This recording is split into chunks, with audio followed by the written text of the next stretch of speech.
Daily எபிசோட்ஸை miss பண்ணாம பார்க்கணும்னா நம்ம சேனலை சப்ஸ்கிரைப் பண்ணிக்கோங்க அண்ட் கூட இருக்க பெல் பட்டனையும் பிரஸ் பண்ணிக்கோங்க. அப்பதான் நாங்க போடுற வீடியோஸ் எல்லாம் உங்களுக்கு நோட்டிபிகேஷன்ல வரும். துப்பாக்கி முனையில் அர்ஜுனை நிற்க வைத்து அதன் வழியாக ஷிவானியை காப்பாற்றியிருந்தான் சர்வா.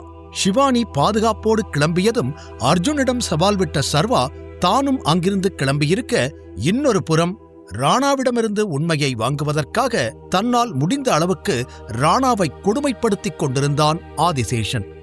இந்த நொடி வரை அனைத்தையும் பொறுத்துக் கொண்ட ராணா சர்வா பற்றிய எந்த உண்மைகளையும் கூறியிருக்கவில்லை.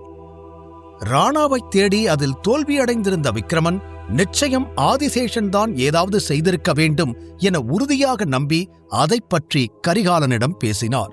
ராணா மூலம் சர்வாவுடைய உண்மையான அடையாளம் வெளியில் வர வாய்ப்பிருக்கிறது என்று கூறியதும் தான் கரிகாலனுக்கும் பிரச்சனையில் இருக்கும் தீவிரம் புரிந்தது. அதே நேரம் சர்வாவின் கார் மற்றும் விக்டரின் கார் ஒன்றன் பின் ஒன்றாக ரோட்டில் சென்று கொண்டிருந்தது. அப்போது தனு சர்வாவிற்கு போன் செய்தாள். சர்வா உடனே அழைப்பை ஏற்க, பாஸ், இப்ப நம்ம எங்க போகணும்? உங்க வீட்டுக்கா இல்ல ஷிவானியோட வீட்டுக்கா என்று கேட்டாள். சர்வா முன்னால் போகும் அந்த காரை சில நொடிகள் அமைதியாக பார்த்தவன், அவ வீட்டுக்கே கூட்டிட்டு போ என்று கூறினான். அத்தோடு அழைப்பையும் துண்டித்துவிட சர்வா முகத்தை ஓரக்கண்ணால் பார்த்த சூர்யா, ஆல் ஓகே என்று கேட்டான். சர்வா பதில் பேசவில்லை. அவன் முகமே சோர்ந்து போய் இருந்தது. ஜன்னல் வழியாக வானத்தை வேடிக்கை பார்க்க ஆரம்பித்தான். அவனுடைய மனதிற்குள் பல விஷயங்கள் ஓடிக்கொண்டிருந்தது. ஆனால் எதையும் வாய் திறந்து வெளியில் பேசும் நிலையில் அவன் இல்லை. மீண்டும் அவனை சூர்யா அழைத்த பிறகுதான் யோசனையிலிருந்து வெளியில் வந்தான். சர்வா, விக்டர் காரை நிறுத்திட்டான். என்னன்னு தெரியல. உங்கிட்ட ஏதாவது சொல்றதுக்காக நிறுத்தியிருப்பானோ என்று சூர்யா முன்னால் இருக்கும் காரை பார்த்து கொண்டே சொல்ல, சர்வா தனது போனை பார்த்தான். தனு, விக்டர் இருவரிடமிருந்தும் அவனுக்கு எந்த அழைப்பும் வந்திருக்கவில்லை. எதுவும் சொல்லாமல், தன்னிடம் கேட்காமல் எதற்கு காரை நிறுத்துகிறார்கள் என்று சர்வா புரியாமல் பார்க்க, சூர்யாவின் காரும் விக்டர் காருக்கு பின்னாலேயே நின்றது. காரை விட்டு இறங்கிய சர்வா விக்டர் காரை நோக்கிச் சென்றான். கார் அருகில் சென்று கதவை திறக்க அங்கு தனு மட்டும்தான் இருந்தாள். அதில் புரியாமல் பார்த்த சர்வா, ஷிவானி எங்க என்றான். கையை முன்னால் நீட்டிய தனு, அங்கதான் நிக்கிறாங்க. உங்ககிட்ட பேசணுமா? அதுக்குதான் வெயிட் பண்றாங்க, போய் பேசுங்க என்று தனு கூறியதும் தான் நிம்மதியடைந்தவன் பெருமூச்சோடு, இத முன்னாடியே சொல்ல மாட்டீங்களா என்று கேட்டான். ஒரு நொடி ஷிவானி திடீரென காரை விட்டு இறங்கி எங்கோ சென்று விட்டாளோ என்று பயந்தே விட்டான் சர்வா. அவளோ கார் ஓரத்தில் அமைதியாக கைகளை கட்டியபடி நின்று கொண்டிருந்தாள். மெதுவாக அவள் பின்னால் சென்று நின்றவன், ஷிவானி என அதே போல மெல்ல அழைத்தான். அவன் குரலை கேட்டதுமே ஷிவானிக்குள் ஒரு நடுக்கம். மெல்ல அவன் பக்கம் திரும்பியவள், சர்வா என்று தடுமாறிய குரலில் அழைத்தாள். அதிலிருந்து அவள் எந்த அளவிற்கு பயந்து போயிருக்கிறாள் என்பது சர்வாவிற்கு புரிந்தது. சர்வாவிற்கும் என்ன பேசுவது என்று தெரியவில்லை. பிறகு, விக்டரும் தனுவும் உன்னை வீட்ல பத்திரமா விட்டுடுவாங்க, பயப்படாம இரு என்று ஏதோ சொல்லி முகத்தை வேறு பக்கம் அவன் திருப்பிக் கொள்ள, அவனை பார்த்து கொண்டிருந்த ஷிவானி அடுத்த நொடியே ஓடி வந்து அவனை இறுக்கமாக அணைத்துக் கொண்டாள். ஏற்கனவே லேசாக இருந்த விசும்பல் கொஞ்சம் கொஞ்சமாக அதிகரித்து இன்னும் அதிகமாகவே அழ ஆரம்பித்திருந்தாள். அவ்வளவுதான், வாழ்க்கையே முடிந்துவிட்டது என்று அவள் முடிவெடுத்த பின்னர் மீண்டும் அர்ஜுனிடமிருந்து தப்பித்து சர்வாவை பார்த்ததையே அவளால் இன்னும் நம்ப முடியவில்லை. அந்த அளவிற்கு பயம் அவள் மனதில் ஆழமாக புகுந்திருந்தது. அவள் நிலையை அறிந்து உணர்ந்து கொண்ட சர்வா மெல்ல அவளை தட்டிக் கொடுத்து, சோகே ஷிவானி, அதான் நான் வந்துட்டேன் இல்ல, அழாத என்று ஆறுதல் படுத்தினான். கண்ணீருடனே, என்ன மன்னிச்சிடு சர்வா, நான் உன்னை விட்டுட்டு வந்திருக்க கூடாது. நீ சொன்னதை நான் கேட்டிருக்கணும். நான் இங்கிருந்து கிளம்பி போயிட்டா எல்லா பிரச்சனையும் சரியா போயிடும்னு நினைச்சேன். ஆனா நான் ஒரு பெரிய முட்டாள், லூசு. அர்ஜுன் இப்படியெல்லாம் பண்ணுவான்னு நினைச்சு கூட பார்க்கல என்று சொல்லும் பொழுதே வார்த்தை வராமல் தொண்டை அடைத்துக் கொண்டது. இருந்தும் மேலும் பேசத் தொடர்ந்தவள், நான் எவ்வளவு பயந்து போயிருந்தேன் தெரியுமா? எந்த நிமிஷம் வேணாலும் என்ன வேணாலும் நடக்கும்னு நிலைமை இருந்துச்சு. செத்துர்லான்னு கூட நினைச்சேன் என்று அவள் சொல்லிக்கொண்டே போக, இட்ஸ் ஓகே, இட்ஸ் ஓகே, இதுல உன்னோட தப்பு எதுவுமே இல்ல. சொல்லப்போனா உன்னோட முடிவு சரின்னு நானும் நினைச்சேன். என்னதான் நான் சமாதானம் சொன்னாலும் என் வாழ்க்கையில என்ன சுத்தி ஆபத்து இருக்குங்கிறது உண்மைதான். நீ சொன்ன மாதிரி 24 மணி நேரமும் உன்னை சுத்தியே என்னோட பார்வையை வச்சிருக்க முடியாது. அப்படி செஞ்சாலும் உனக்குன்னு ஒரு தனிப்பட்ட வாழ்க்கையே இல்லாம போயிடும். நீ சொன்ன மாதிரி ஒவ்வொரு நிமிஷமும் எல்லாத்துக்கும் நீ யோசிச்சு பயந்து பயந்து வாழ முடியாது. சாப்பிடுற சாப்பாட்டுல இருந்து குடிக்கிற தண்ணி வரைக்கும் எதை பார்த்தாலும் பயப்படணும். அந்த வாழ்க்கை மூச்சு முட்டுற மாதிரி தான் இருக்கும். இது எல்லாத்தையும் யோசிச்சுதான் உன்னோட முடிவை நான் ஏத்துக்கிட்டு உன்னை உன் இஷ்டப்படி இங்கிருந்து அனுப்பி வைக்க முடிவெடுத்தேன். ஆனா அதுக்காக உண்மையில எனக்கு கோபமே இல்லைன்னு நான் பொய் சொல்ல மாட்டேன். இவ்ளோ அவசரமா உன்னோட பிடிவாதத்துல நீ எடுத்த முடிவுதான் உன்னை இங்க கொண்டு வந்து விட்டுருக்கு. கிளம்புறதுக்கு முன்னாடி என்கிட்ட ஒரு முறை இன்ஃபார்ம் பண்ணணும்னு கூட உனக்கு தோணலையா? அந்த அளவுக்கு நான் உனக்கு எதிரியா வேண்டாதவனா மாறிட்டேனா? அதுவும் ஒரே நாள்ல என்று மெதுவாக ஆரம்பித்த சர்வாவின் குரல் கொஞ்சம் கொஞ்சமாக அதிகரித்திருக்க, ஐம் சாரி சர்வா, நான் பண்ணது தப்புதான், பெரிய தப்பு. நான் என்ன யோசிச்சேன், எதுக்காக இப்படியெல்லாம் பண்ணுனேன்னு எனக்கே தெரியல. அவசரத்துல இப்படியெல்லாம் பண்ணிட்டேன் என்று அவள் மீண்டும் அழ ஆரம்பிக்க, ஓகே ஓகே, இதுக்கு மேல அழாத, என்னால உன்னை புரிஞ்சுக்க முடியுது. அதான் இப்ப எல்லாமே சரியாயிடுச்சுல்ல, அழ வேண்டாம். நானும் சில நேரங்கள்ல அவசரத்துல இந்த மாதிரி தப்பான முடிவுகளை எடுத்திருக்கேன். சோ இது எல்லாருக்குமே நடக்கிற விஷயம்தான். திரும்ப திரும்ப உன்னை நீயே திட்டிக்கிட்டு இருக்க வேண்டாம், ஓகே என்று அவள் கன்னத்தை தட்டியவன், எல்லாத்தையும் சொல்லி முடிச்சிட்டியா? இன்னும் பேசுறதுக்கு ஏதாவது இருக்கா என்று இறுதியாக கேட்டான்.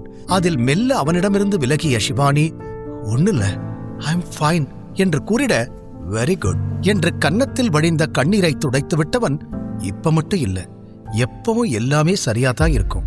நீ இவ்ளோ டென்ஷனா இவ்ளோ பயந்து போயிருக்க வேண்டிய அவசியம் இல்ல. உனக்கு இப்போதைக்கு சென்னையை விட்டு வெளியே போகணும், அவ்வளவுதானே? நானே அதுக்கு ஏற்பாடும் பண்றேன். எல்லா பிரச்சனையும் முடிஞ்சதுக்கு அப்புறம் நானே உன்னை திரும்ப இங்க கூட்டிட்டு வரேன் என்று சர்வா கூறியதும், நிஜமாவா என்று கண்கள் மின்ன கேட்டாள். ப்ராமிஸா என்று அவள் கையில் அடித்தவன், இது சாதாரண ப்ராமிஸ் இல்ல, டைகரோட ப்ராமிஸ் என்று சொன்னவன் அர்ஜுனை பற்றி இன்றுதான் முழுதாக புரிந்து கொண்டான். என்ன இருந்தாலும் அர்ஜுனால் சிவானிக்கு ஆபத்து வராது என்று சர்வா போட்டு வைத்திருந்த கணக்கு இன்று முழுவதும் தவறாகி போனது. இதற்கு மேல் அவளை பாதுகாக்க வேண்டுமானால் எந்நேரமும் அவளை சுற்றி செக்யூரிட்டிக்கு ஆட்களை நியமிக்க வேண்டும். ஆனால் சிவானிக்கு அது பிடிக்காது. அவள் அன்றாட வாழ்க்கையில் செய்யக்கூடிய அனைத்தையும் மாற்றி அமைக்கும்படி ஆகிவிடும். கூடவே 24 மணி நேரமும் செக்யூரிட்டிகளோடு சுற்றித் திரிந்தால் அவளை சுற்றியிருக்கும் நட்பு வட்டத்தில் ஆரம்பித்து அவளோடு வேலை செய்பவர்கள் வரை அனைவரும் அவளை விட்டு விலகிடவும் வாய்ப்பு இருக்கு. அது இன்னும் தான் அவள் மனதை பாதிக்கும் என்று பல விஷயங்களை யோசித்துத்தான் சர்வா அவளை சில நாட்களுக்கு சென்னையிலிருந்து வெளியே தங்க வைக்கவும் முடிவு செய்தான். அவன் இதையெல்லாம் யோசித்து பெருமூச்சோடு, நீ இப்போ வீட்டுக்கு போ, நீ இங்க இருக்கிற வரைக்கும் உன் வீட்டை சுத்தி எப்பவுமே என்னோட ஆளுங்க காவலுக்கு இருப்பாங்க. உனக்கு புது ஃபிளைட் டிக்கெட்டை புக் பண்ண சொல்றேன். நீ எங்க போகணும்னு நினைச்சியோ அங்க நீ போலாம், சரியா என்று சர்வா இறுதியாக கூற தலையாட்டி கேட்டுக்கொண்டவள், ஆனா எனக்கு இன்னைக்கு அம்மா கூட இருக்கணும், நாளைக்கு நான் ஊருக்கு போயிடுவேன்ல, அது வரைக்கும் அவங்க கூட இருக்கணும் என்று பாவமாக கூறினாள்.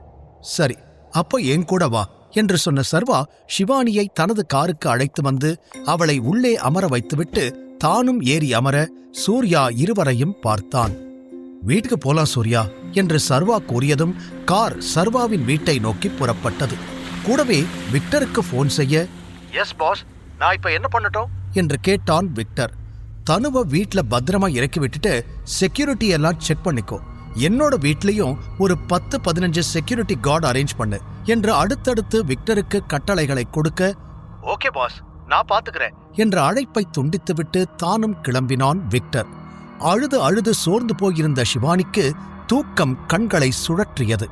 மெல்ல சர்வாவின் கைகளை பிடித்துக் கொண்டவள் தலையை சாய்த்து உறங்க ஆரம்பித்தாள். சர்வாவும் மெல்ல அவள் தலையை கோதிவிட அவனது போன் ரிங் ஆனது. சிவானி தூக்கம் கலைந்துவிடக்கூடாது என்று வேகமாக அதை சைலண்டில் போட்டவன் அதற்கு பிறகுதான் விக்ரமன் அழைத்திருப்பதையே பார்த்தான். சிவானியை ஒருமுறை பார்த்துவிட்டு அழைப்பை ஏற்று, சொல்லுங்க அங்கிள் என்றான். டைகர், இப்ப எங்க இருக்க என்று அவர் பேச்சை ஆரம்பிக்க, என்ன திடீர்னு கால் பண்ணிருக்கீங்க, ஏதாவது பிரச்சனையா என்று அவரது குரலில் இருந்தே சந்தேகத்தோடு கேட்டான் சர்வா. ஒரு நொடி தயங்கிவிட்டு, ராணாவை பத்தி தான் பேசணும் சர்வா, நானும் முடிஞ்ச வரைக்கும் தேடிட்டேன், ஆனா என்னால கண்டுபிடிக்கவே முடியல என்று அவர் கூறியதும் சர்வாவின் முகம் மாறியது. அங்கிள், இதெல்லாம் பேசுறதுக்கு எனக்கு டைம் இல்ல, மூட் இல்ல, தேவையில்லாம ராணாவை பத்தி பேசி என்ன டென்ஷன் ஆக்காதீங்க. நான் ஏற்கனவே சொன்ன மாதிரி அவனுக்கு என்ன ஆனாலும் அதை பத்தி எனக்கு எந்த கவலையும் இல்லை என்று மீண்டும் அழுத்தமாக சொல்லி முடித்தவன் சிவானியை பார்க்க ஆழ்ந்த உறக்கத்தில் தன்னை மறந்து உறங்கிக் கொண்டிருந்தாள் அவள். அந்த பக்கம் விக்ரமனுக்கு பதட்டம் இன்னும் அதிகமானது. தயவு செஞ்சு நான் சொல்றத ஒரே ஒரு வாட்டி முழுசா கேளு சர்வா. எனக்கும் தேவையில்லாம டைம் வேஸ்ட் பண்றதுல விருப்பம் இல்ல. ஆனா இது ரொம்ப முக்கியமான விஷயம் என்று அவர் சொல்லி முடித்ததும் தானும் எரிச்சல் அடைந்தவன், சரி என்ன நடந்துச்சுன்னு சொல்லுங்க என்று கேட்டான். அதில் பெருமூச்சோடு பேச ஆரம்பித்த விக்ரமன், இங்க பாரு சர்வா, ராணாவை நாம கண்டுபிடிச்சே ஆகணும். என்னோட சந்தேகப்படி ஆதிசேஷன் அவனை கடத்திட்டு போயிருந்தா நமக்கு பெரிய பிரச்சனை என்று விக்ரமன் சொன்னதும், இதுல நமக்கென்ன பிரச்சனை என்றான் சர்வா. ராணாவுக்கு உன்ன தெரியும், அதாவது நீதான் உண்மையான டைகர்னு அவனுக்கு நல்லா தெரியும். ராணா கிட்ட இருந்து இந்த உண்மையை வாங்கறதுக்காக ஆதிசேஷன் என்ன வேணும்னாலும் பண்ணுவான். அந்த உண்மையை ராணா சொன்னா என்ன ஆகும் தெரியுமா என்று விக்ரமன் அபாய மணியை அடிக்க ஒரு நொடி அதை பற்றி சிந்தித்தாலும், ஆனா ராணாவுக்கு தான் மெமரி லாஸ் ஆயிடுச்சுல்ல, அவனுக்கு எதுவும் ஞாபகம் இருக்காது, நீங்க தானே சொன்னீங்க என்று சர்வா சரியாக கேட்க, அதுதான் இப்ப நமக்கு பிரச்சனையே. அவனுக்கு பழசு எதுவும் ஞாபகம் இல்ல. ஆனா இவ்வளவு நாள் நம்ம கூட இருந்த அந்த ட்ரீட்மெண்டால நம்மள கொஞ்சம் கொஞ்சமா அவனுக்கு அடையாளம் தெரிய ஆரம்பிச்சது என்று விக்ரமன் சொல்லிக்கொண்டே வர சர்வாவின் முகத்தில் அதிர்வு ரேகைகள் தோன்றியது. அப்படின்னா இது பெரிய பிரச்சனை தான் என்று அவன் மெதுவாகச் சொல்ல, அதத்தான் டைகர் நானும் சொல்றேன். இல்லனா ஆதிசேஷனுக்கு மட்டும் இல்ல, இந்த மொத்த உலகத்துக்கும் நீ யாருன்னு தெரிஞ்சிடும் என்று விக்ரமன் சொன்னதும், உடனே கண்டுபிடிங்க, அவன் எங்க இருக்கான்னு தேடி கண்டுபிடிச்சு அவனை கொண்டு வாங்க என்று வேகமாக கூறிய சர்வா ஆதிசேஷனிடம் தன்னுடைய அடையாளத்தை வெளிப்படுத்தும் முடிவை இன்னும் எடுத்திருக்கவில்லை. அதனாலேயே ராணாவை பற்றி கவலைப்படாமல் விட்டது எவ்வளவு பெரிய தவறு என்று காலம் கடந்து அவனுக்கு புரிந்தது. விக்ரமன் சொன்னது போல ராணாவையும் கப்பலுக்கு அழைத்து வந்திருக்க வேண்டும், தனியாக விட்டிருக்க கூடாது என்று இப்போதுதான் சர்வாவிற்கு புரிய, பயப்படாத டைகர், நானும் கரிகாலனும் ஆளுங்களை அனுப்பி ராணாவை தேட சொல்லி இருக்கோம். கண்டிப்பா அவன் சென்னையில தான் இருக்கணும், எப்படியாவது கண்டுபிடிச்சிடலாம் என்று விக்ரமன் சர்வாவின் பதட்டத்தை குறைப்பதற்காக சொல்ல, எதையோ யோசித்த சர்வா, அந்த இடம், அதுதான் அந்த அர்ஜுனும் ஆதிசேஷனும் என்ன அடைச்சு வச்சிருந்தாங்களே, அந்த இடத்துல தேட சொல்லுங்க. ஒருவேளை அவங்க கடத்தி இருந்தா கண்டிப்பா ராணாவை அங்கத்தான் கொண்டு போயிருப்பாங்க என்று சர்வா கூறியதும், அப்படியா சொல்ற? ஓகே டைகர், நான் பாக்குறேன் என்று சொல்லி அழைப்பை துண்டித்தார் விக்ரமன். போனை கீழே வைத்த சர்வா ஒரு முறை சிவானியை பார்த்தான். ஆதிசேஷனுக்கு தன்னுடைய அடையாளம் தெரிந்தால் இப்போது சிவானி எப்படி தன்னை பார்த்து பதறுகிறாளோ அதே போல இந்த மொத்த உலகமும் தன்னை பார்க்கும் என்று அவனுக்கு புரிந்தது. இவ்வளவு நாள் அவன் கஷ்டப்பட்ட அனைத்துமே ஒரே நொடியில் ஒன்றுமில்லாமல் ஆகிவிடும். அதை சர்வாவால் ஏற்றுக்கொள்ள முடியவில்லை. அப்பாவை கொன்றவனாக இருந்தாலும் ராணாவை இப்போது அவன் காப்பாற்றியே ஆக வேண்டும். இங்கு ராணாவை கண்டுபிடிக்க நடவடிக்கைகள் எடுக்கப்பட்டிருக்க, அந்த பக்கம் மொத்த உடலும் ரத்தத்தில் தோய்ந்து போய் கத்தி கதறிக் கொண்டிருந்தவன், போதும், நான் எல்லா உண்மையை சொல்லிடுறேன், உங்க பாச வர சொல்லுங்க என்று கத்தினான். அதில் அவன் மீது இருந்த ராடை நகர்த்தியவன், பாச கூப்பிடுறா, ஒழுங்கா உண்மையை சொல்லணும், தப்பிக்கிறதுக்கு ஏதாவது ட்ரை பண்ண அவ்வளவுதான் என்றவன் மிரட்டிட, நான் நிஜமாதான் சொல்றேன், உங்க பாச வர சொல்லு என்று தெளிவாக கூறினான் ராணா. ஒருமுறை ராணாவை பார்த்துவிட்டு ஆதிசேஷனுடைய ஆள் போனோடு வெளியில் சென்றான். சர்வா சொன்னது போல அவனை அடைத்து வைத்திருந்த இடத்திற்கு விக்ரமன், கரிகாலன் இருவரும் தங்கள் ஆட்களோடு வந்து சேர்ந்தனர். ராணா உண்மையை சொல்வதற்குள் அவனை காப்பாற்றுவார்களா? தெரிந்து கொள்ள தொடர்ந்து கேளுங்கள். சர்வாவுக்கு போன் செய்த விக்ரமன், ராணாவை கண்டுபிடிக்கவில்லை என்றால் உனது அடையாளமும் வெளியே தெரிந்துவிடும் என்று கூறியதில் பிரச்சனையின் தீவிரத்தை புரிந்து கொண்ட சர்வா ராணாவை தேடும் வேலைகளை ஆரம்பித்தான். அதே நேரம் இந்த பக்கம் சித்திரவதைகளை பொறுத்துக் கொள்ள முடியாத ராணா ஆதிசேஷனிடம் தனக்கு தெரிந்த அனைத்து உண்மைகளையும் கூற தயாராக இருக்கிறேன் என்று கூறிவிட்டான். ராணாவின் வார்த்தையை கேட்டதும் அங்கிருந்த ஆதிசேஷனின் ஆள் அவருக்கு போன் செய்து விஷயத்தை சொல்வதற்காக அங்கிருந்து நகர்ந்திருக்க, ராணா எப்படியாவது இங்கிருந்து தப்பிக்க முடியுமா என்பதை சிந்தித்துக் கொண்டிருந்தான். இவ்வளவு நேரம் ராணாவிற்கு ஷாக் கொடுப்பதற்காக வைத்திருந்த அந்த ராடை கையில் எடுத்துவிட்டால் அதை வைத்து தனது கட்டுக்களை கூட அவிழ்த்து விடலாம். அதனால் சுலபமாக தப்பிக்கலாம் என்ற யோசனை வந்தது. ஆனால் ஆதிசேஷனுடைய ஆள் எப்போது வேண்டுமானாலும் திரும்ப வரலாம். அதற்குள் இதை செய்து முடிக்க வேண்டும். அதை தன்னால் செய்ய முடியுமா?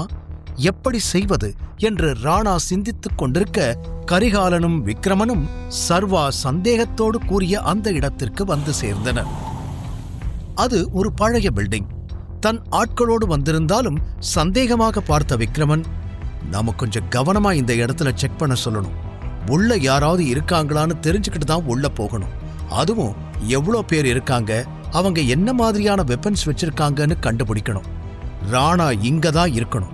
அது எந்த இடம்னு கரெக்டா தெரியாம நம்மளால உள்ள போக முடியாது என்று அந்த பில்டிங்கை பார்த்து கொண்டே சொல்ல, சரி எதுவா இருந்தாலும் பார்த்துடலாம் என்று தனது துப்பாக்கியை கையில் எடுத்துக்கொண்டு காரை விட்டு இறங்கினார் கரிகாலன். அடுத்ததாக விக்கிரமனும் இறங்க அவர்களோடு வந்திருந்த ஆட்களும் பின்தொடர்ந்து வந்தனர்.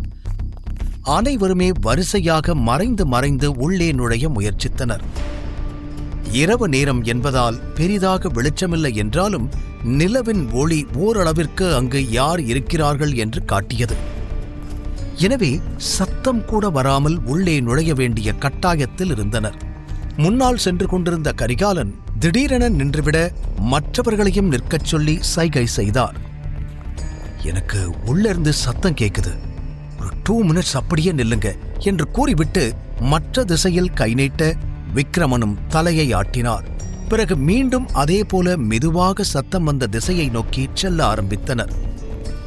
அந்த இடத்தை நெருங்கிய சில நொடிகளிலேயே அங்கு நடக்கும் காட்சியை விக்கிரமன் மற்றும் கரிகாலன் இருவராலும் பார்க்க முடிந்தது. அதில் இருவருக்கும் பெரிய அதிர்ச்சி. காரணம், 2 பேர் ராணாவின் கைகளை 2 பக்கமும் அழுத்தி பிடித்திருக்க, இன்னொருவன் துப்பாக்கியை ராணாவின் தலைமீது வைத்திருந்தான். ஆம், ராணா அவர்களிடம் மாட்டிக்கொண்டான். எப்படியாவது தப்பிக்கலாம் என்று அவன் முயற்சி செய்திருக்க உடல் அவனுக்கு ஒத்துழைக்கவில்லை. எனவே வேறு வழியில்லாமல் ஆதிசேஷன் சொல்வதை கேட்பதற்கு முடிவெடுத்திருந்தான். விக்கிரமன், எல்லாரும் கவனமாயிருங்க என்று தனது ஆட்களிடம் கூற, பெருமூச்சுடன் தன்னை சமம் செய்து கொண்ட கரிகாலன் தனது துப்பாக்கியை அங்கு ராணா தலைமீது துப்பாக்கி வைத்திருப்பவனை நோக்கி குறிவைத்தார். அடுத்த நொடியே அவர் துப்பாக்கியிலிருந்து குண்டு பாய்ந்து எதிரே இருந்தவன் நெற்றியை துளைக்க அந்த இடத்திலேயே சரிந்து விழுந்தான் அவன். கரிகாலன் துப்பாக்கி சுடுதலில் வல்லவர். வைத்த குறி தப்பியதே இல்லை. முதல் ஷூட்டிங்கை அவர் ஆரம்பித்திருக்க, அடுத்தடுத்து விக்கிரமன் மற்றும் உடன் வந்திருந்த அனைவரும் உள்ளே இருப்பவர்களை சுட ஆரம்பித்தனர். ராணாவை பிடித்திருந்த மற்ற இருவரை சுடுவதுதான் அவர்களது இலக்கு. என்ன நடக்கிறது என்று தெரியாமல் பயந்து போன ராணா பயத்தில் கத்த ஆரம்பித்தான்.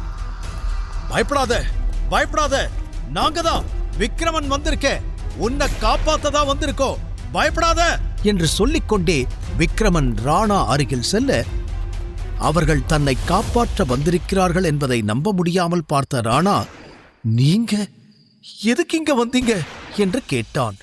உன்னை இங்கிருந்து காப்பாத்தி கூட்டிட்டு போறதுக்கு தான் என்று கூறிய விக்கிரமன், ராணாவை சுத்தி இருக்கிற செயினை எல்லாம் ரிமூவ் பண்ணுங்க என்று தனது ஆட்களிடம் கூற, அவர்களும் அடுத்தடுத்து ராணாவை சுற்றி கட்டியிருந்த சங்கிலிகளை அவிழ்க்க ஆரம்பித்தனர்.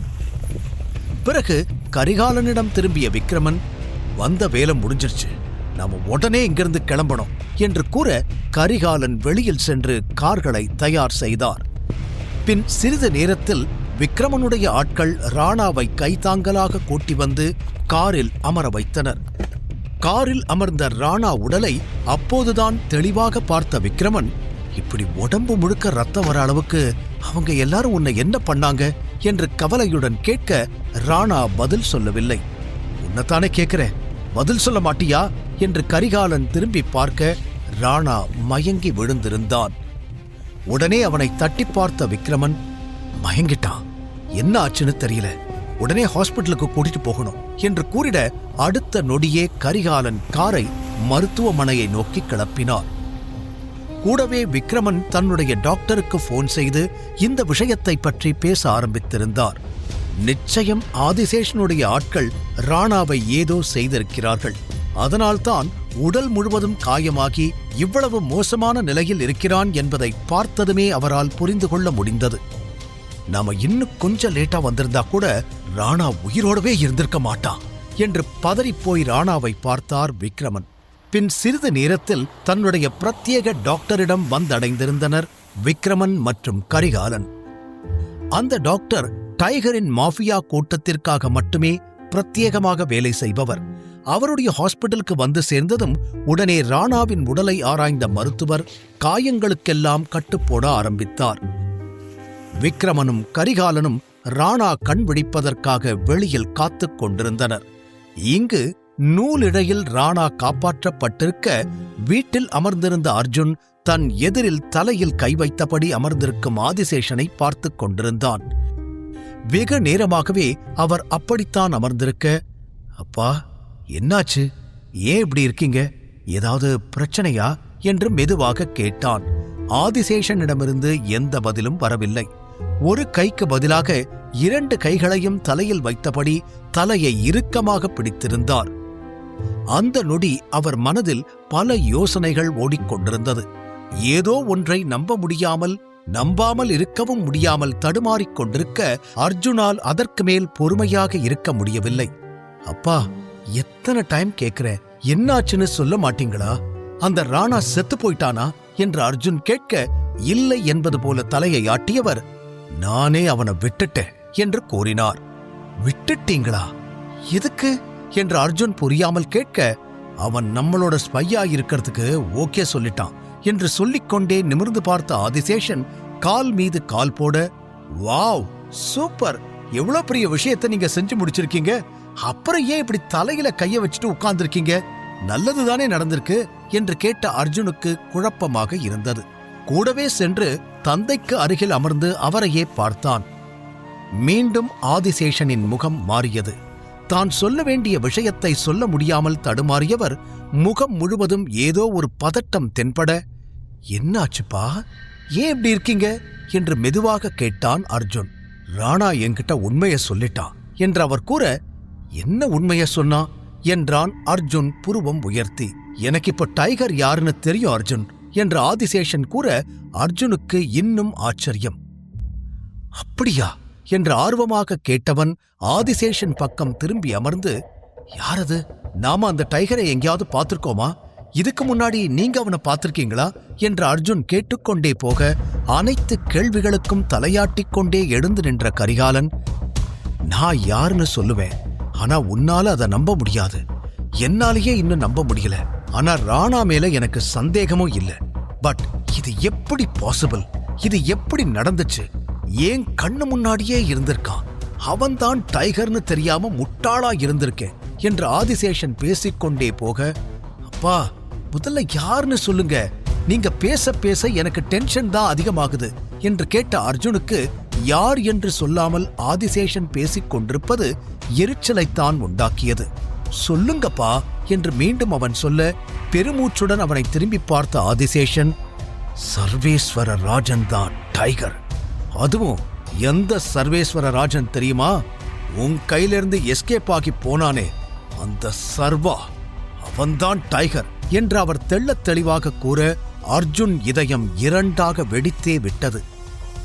அந்த அளவிற்கு அதிர்ந்து போனவன் சில நொடிகளில் சத்தமாக சிரித்து, அப்பா மிட் நைட்ல எதுக்கு இப்படி ஜோக் பண்ணிக்கிட்டு இருக்கீங்க, அவன் எப்படி டைகர் ஆக முடியும், பொய்யான டைகராவே நடிக்க முடியாம நம்ம கிட்ட மாட்டிக்கிட்டான், அவனை போய் ஒரிஜினல் டைகர்னு கதை சொல்லிக்கிட்டு இருக்கீங்க என்று கேட்டவன், அந்த ராணா சர்வாதான் டைகர்னு சொன்னா அதுக்கு பின்னாடி ஏதாவது காரணம் இருந்திருக்கும், என்னதான் நமக்கு உதவி பண்றேன்னு சொன்னாலும் அவ இன்னும் அந்த டைகர் குரூப்ல இருக்கிறவன் தானே, ஒருவேளை உதவி பண்ற மாதிரி நம்ம கிட்ட பேசி நம்ம கிட்டயே பொய் சொல்லி ஏமாத்த பாக்குறானோ என்னவோ, அத போய் நீங்க இங்க வந்து சொல்லிக்கிட்டு இருக்கீங்க என்று அர்ஜுன் பேசிக்கொண்டே போக, நீ சொல்றதெல்லாம் ஒரு பக்கம் இருக்கட்டும், ஒருவேளை ராணா சொன்னது உண்மையா இருந்தா என்ன பண்றது என்று கேட்டார்.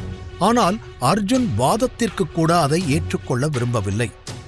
அதுக்கு வாய்ப்பே இல்லை, என்கிட்ட அதுக்கு ப்ரூஃப் இருக்கு, சர்வாவோட டிஎன்ஏவை நான் டெஸ்ட் பண்ணி பார்த்திருக்கேன், அதுல ரிசல்ட் நெகட்டிவ்னு தான் வந்துச்சு, எனக்கு தெரிஞ்ச அந்த குரூப் சர்வாவை நல்லா யூஸ் பண்ணிக்கிறாங்க, அவங்களோட உண்மையான டைகரை மறைக்கிறதுக்காக இந்த சர்வாதான் டைகர்னு நம்மள மறுபடியும் கன்ஃபியூஸ் பண்ண பாக்குறாங்க, சும்மா நாம ஏமாறக்கூடாது என்று அர்ஜுன் உறுதியாக கூற, இல்ல அர்ஜுன், நான் ராணாவை என்னால முடிஞ்ச வரைக்கும் டார்ச்சர் பண்ணியிருக்கேன், உயிருக்கு பயந்து அவன் உண்மையை ஒத்துக்கிட்டான். உயிருக்கு பயப்படுறவன் கடைசி நிமிஷத்துல பொய் சொல்ல மாட்டான். எவ்வளோ பெரிய மோசக்காரனா இருந்தாலும் உண்மையத்தான் சொல்லுவான். அதனால எனக்கு ராணா மேல சந்தேகம் இல்லை என்று ஆதிசேஷன் சத்தமாக சொல்ல அர்ஜுனுக்கு கோபம் வந்தது. அப்பா, உங்களுக்கு என்ன ஆச்சு? எதுக்காக அந்த ராணாவை நீங்க இவ்ளோ நம்புறீங்க? கூட இருந்த ஃப்ரெண்டையே ஏமாத்தினவா அவன். உங்களுக்கு தெரியும் தானே? அவன் சொல்றத நம்பி என்கிட்ட சண்டை போடுறீங்க என்று அர்ஜுன் சரியான வாதத்தை முன்வைக்க, அதேதான் நானும் சொல்றேன். ராஜனை ஏமாத்தினவன் இப்ப சர்வாவையும் ஏமாத்த தயாரா இருக்கான் என்று சொல்லிவிட்டு திரும்பி நின்ற ஆதிசேஷன் மீண்டும் யோசனையில் மூழ்கினார். அர்ஜுன் டிஎன்ஏ டெஸ்டுடன் சர்வா டைகர் இல்லை என்று கூறினான். இன்னொரு புறம் ராணா சர்வாதான் டைகர் என்று சொல்கிறான். இதில் ஏதோ எங்கோ தவறு நடந்திருக்கிறது. ஆனால் அது என்ன என்பதுதான் ஆதிசேஷனுக்கு புரியவில்லை. அதை கண்டுபிடிக்கணும் என்று முடிவெடுத்துக் கொண்டவர் மீண்டும் அர்ஜுன் பக்கம் திரும்பி, என்னால ராணா சொன்னத அவ்வளோ ஈஸியா கடந்து போக முடியாது. எல்லாரும் சொல்ற மாதிரி அவனுக்கு பழசு மறந்து போகல. டைகர் குரூப்ல இருக்கிற எல்லாரையும் மெமரி லாஸ்னு சொல்லி ஏமாத்தி இருக்கான். டைகரை ஏமாத்திக்கிட்டு இருக்கவும் சான்ஸ் இருக்கு. இந்த மாதிரி சிச்சுவேஷன்ல அவன் நம்ம கிட்ட பொய் சொல்ல வேண்டிய எந்த அவசியமும் இல்ல. சோ நாம இத பத்தி யோசிச்சு இதுக்கு என்ன பண்றதுன்னு ஒரு முடிவெடுக்கணும் என்று ஆதிசேஷன் இறுதியாக தெளிவுடன் கூற, நீங்க சொல்ற எல்லாத்தையும் நான் ஏத்துக்கிறேன். ஆனா டிஎன்ஏ டெஸ்ட் ஏன் நெகட்டிவ்னு வந்துச்சு என்று தன்னிடம் இருக்கும் ஒரே ஆதாரத்தை வைத்து அர்ஜுன் கேட்க, அத நாம தான் கண்டுபிடிக்கணும். இன்னொரு டிஎன்ஏ டெஸ்ட் எடுத்து பார்க்கலாம். அவனை பார்த்தா சாதாரண ஆள் மாதிரி தெரியல. ஏதோ பெரிய விஷயத்த அவன் மறைக்கிறான். அதை கண்டுபிடிக்கணும் என்று சொல்லிவிட்டு ஆதிசேஷன் தன் அறைக்குள் சென்றுவிட அர்ஜுன் அப்படியே நின்றான். அவனுக்கும் இப்போது தன்னுடைய டிஎன்ஏ டெஸ்ட் மீது சந்தேகம் வந்தது. இங்கு சர்வாதான் டைகரா என்ற சந்தேகத்துடன் ஆதிசேஷன் மற்றும் அர்ஜுன் யோசித்துக் கொண்டிருக்க மயக்கம் தெளிந்து கண் விழித்தான் ராணா. முன்பிருந்ததை விட கொஞ்சம் அவன் உடல்நிலை தேறியிருந்தது. ஆனால் இன்னும் தலையில் பலத்த வலி. மேலும் உடல் முழுவதும் பேண்டேஜால் சுற்றப்பட்டு இருந்தான். விக்ரமன் மயக்கத்தில் இருக்கும் பொழுது ராணாவை தன் வீட்டிற்கு அழைத்து வந்திருக்க கண் விழித்ததும், ஆர் யூ ஓகே என்று மெதுவாக அருகில் வந்து கேட்டார். அதற்கு தலையை ஆட்டினான் ராணா. சரி, என்ன ஆச்சு? ஆதிசேஷன் உன்னை கடத்திட்டு போயிட்டானா என்று விக்ரமன் எடுத்ததும் கேட்க, அதற்கும் ஆம் என்பது போல தலையை ஆட்டிய ராணாவிற்கு ஆதிசேஷனுடன் போட்ட புதிய திட்டம் நினைவிற்கு வந்தது. மீண்டும் ஆதிசேஷனுடைய உளவாளியாக இருக்க தான் ஒப்புக்கொண்டதை ராணாவாலே நம்ப முடியவில்லை. அது மட்டுமல்லாமல் சர்வாவை பற்றிய அனைத்து உண்மைகளையும் ராணா கூறிவிட்டான்.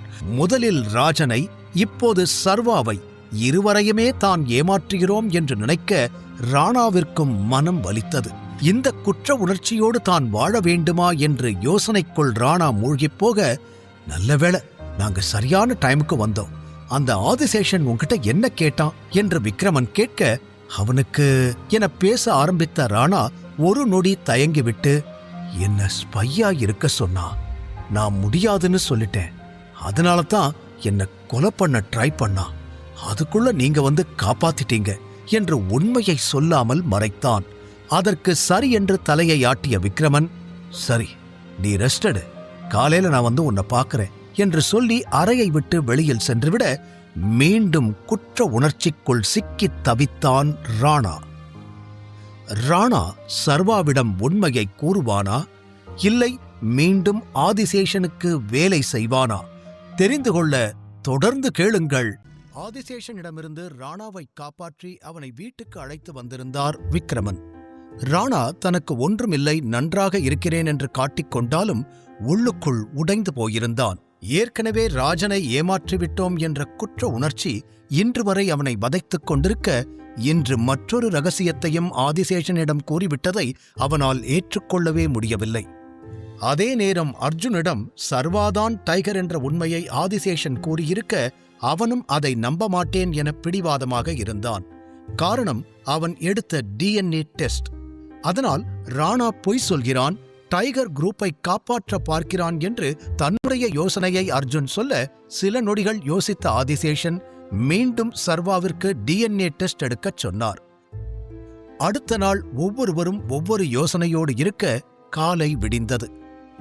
இங்கு சர்வாவின் அறையில் அவன் கை மீது ஆழ்ந்து உறங்கிக் கொண்டிருந்தாள் ஷிவானி. காலை நேரமாகவே விழித்து விட்டாலும் அவள் தூக்கம் கலையாதவாறு அமைதியாக அவளையே பார்த்து கொண்டிருந்த சர்வா அதற்குப் பிறகு கடிகாரத்தை பார்த்தவன் மெல்ல அவளிடமிருந்து விலகி அறையை விட்டு வெளியே வந்தான். நேராக பாரதியை பார்க்கச் சென்றான். நேற்றே பாரதியிடம் ஷிவானியோடு ஊரை விட்டு கிளம்புமாறு அவன் கூறியிருந்தான். குட் மார்னிங் மா என்று அவன் சொல்ல ஒரு நொடி அவனை பார்த்து பதறிய பாரதி, குட் மார்னிங் டைகர் என்று லேசான சிரிப்புடன் கூறினார். எதுக்காக பயப்படுறீங்க? இதே மாதிரி நீங்க எப்பவும் சந்தோஷமா சிரிச்சுக்கிட்டே இருக்கணும் என்று அவரது புன்னகையில் மகிழ்ச்சி அடைந்தபடி சர்வா சொல்ல, சரி என்று தலையை ஆட்டினார் பாரதி. பிறகு அவன் அறையை விட்டு வெளியில் வந்து ஃப்ரிட்ஜில் ஏதோ எடுக்கப் போக, பிரேக்ஃபாஸ்ட் ரெடியா இருக்கு சர்வா, நீ ரெடியாகி வந்தா சாப்பிடலாம், நான் எல்லாத்தையும் எடுத்து வைக்கிறேன். ஷிவானி எங்க?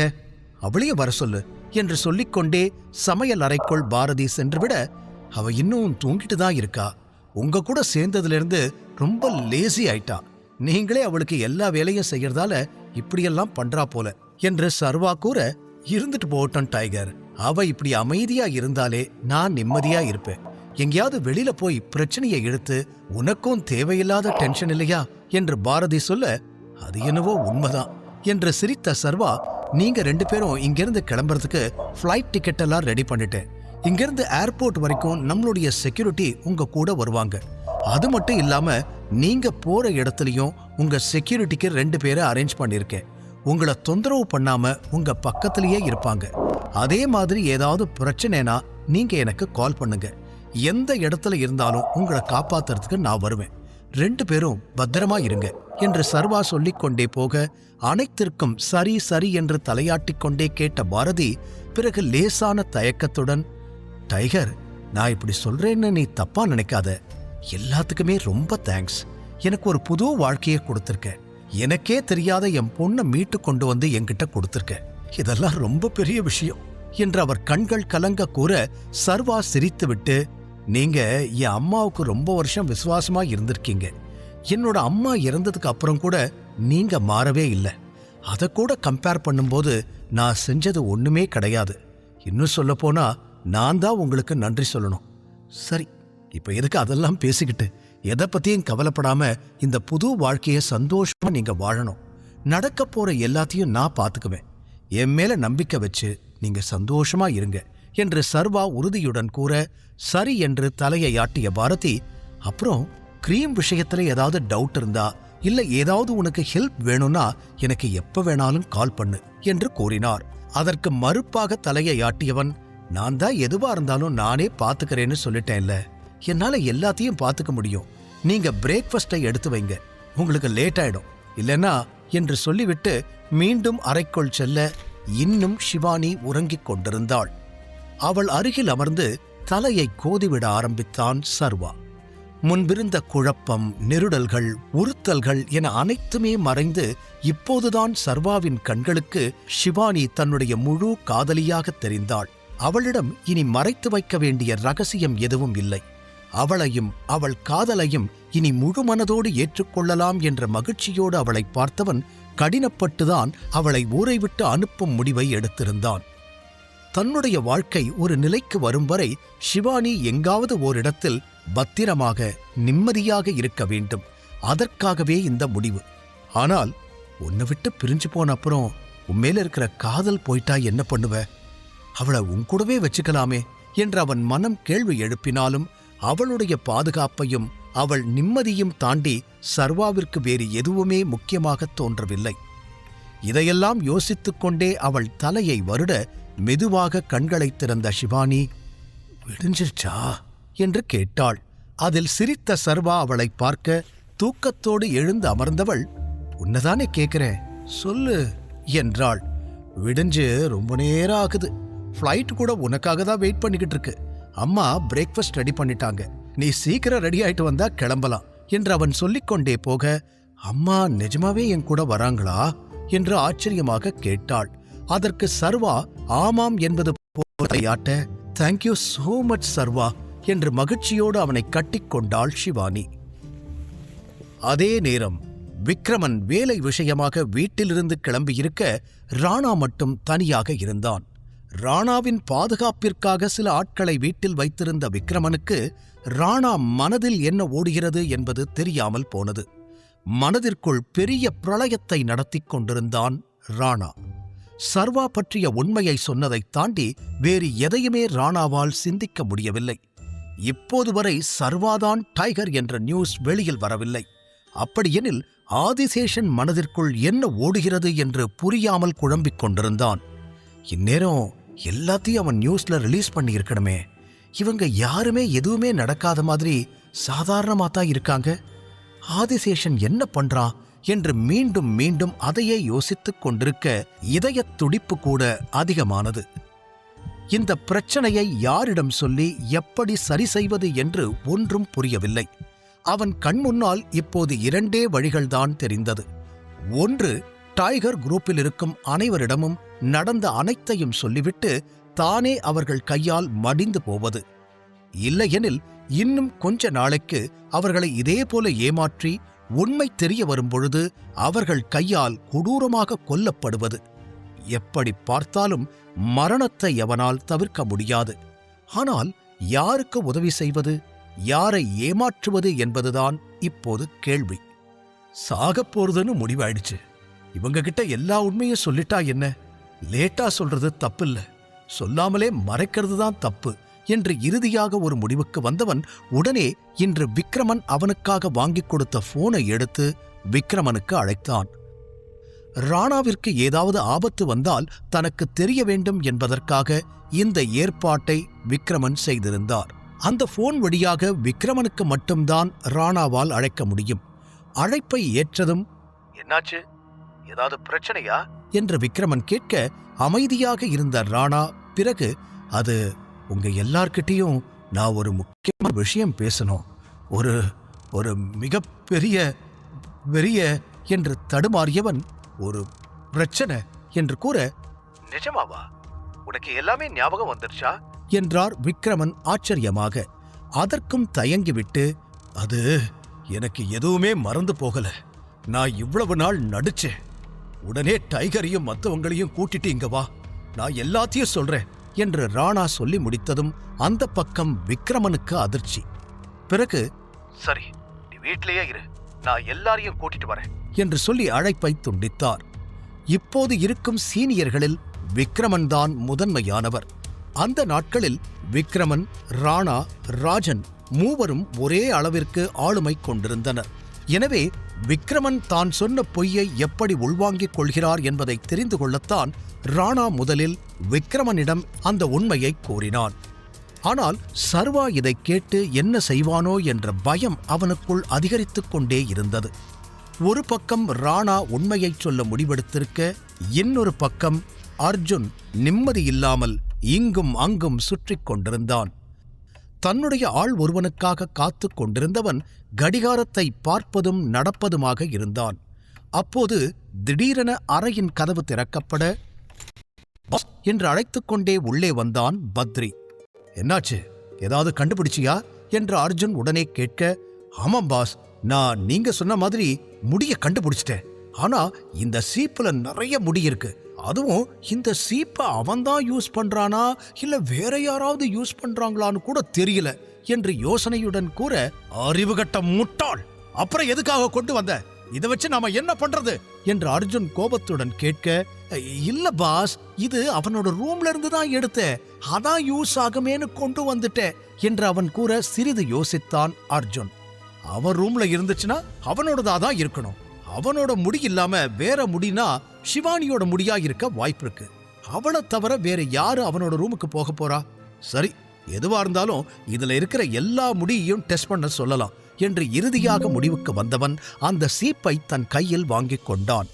வேற ஏதாவது ஹெல்ப் வேணுமா பாஸ் என்று அவன் ஆள் கேட்க, அதற்கு பதில் சொல்லாமல் சீப்பை கையில் உயர்த்தி பார்த்தவன் அதை பார்த்து குரூரமாக சிரித்தான்.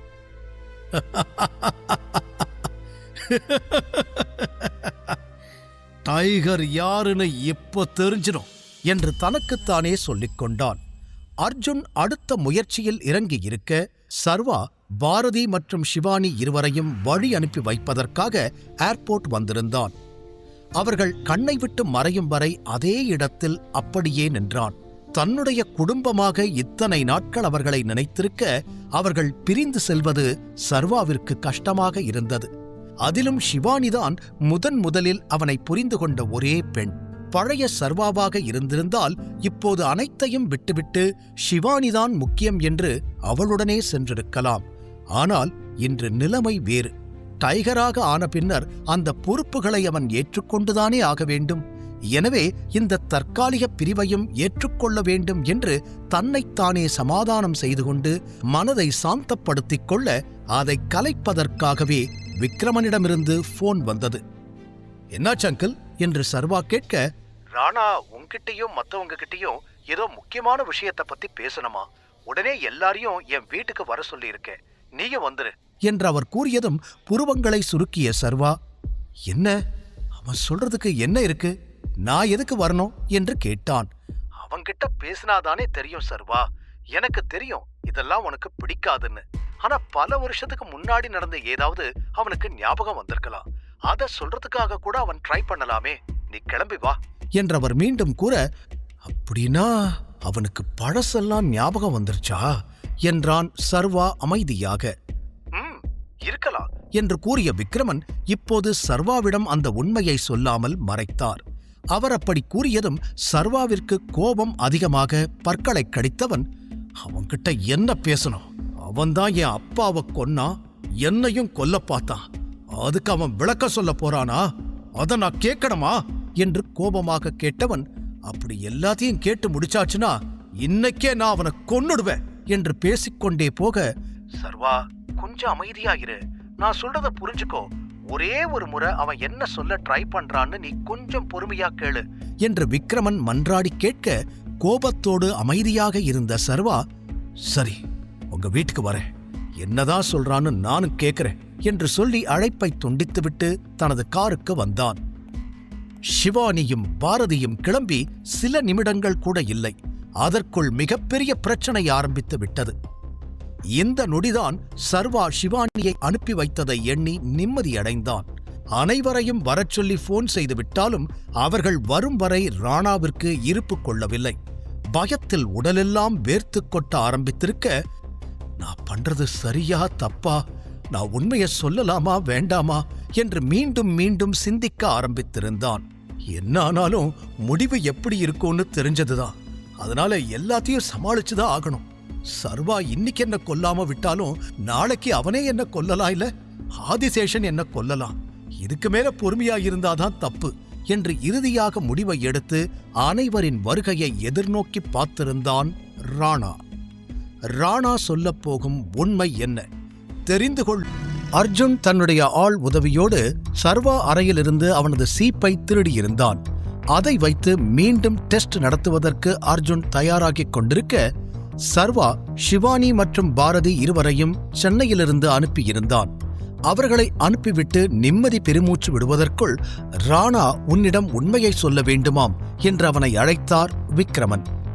முதலில் சர்வா அங்கு செல்வதற்கு மறுத்தாலும் பிறகு வேறு வழியில்லாமல் அங்கு கிளம்பினான்.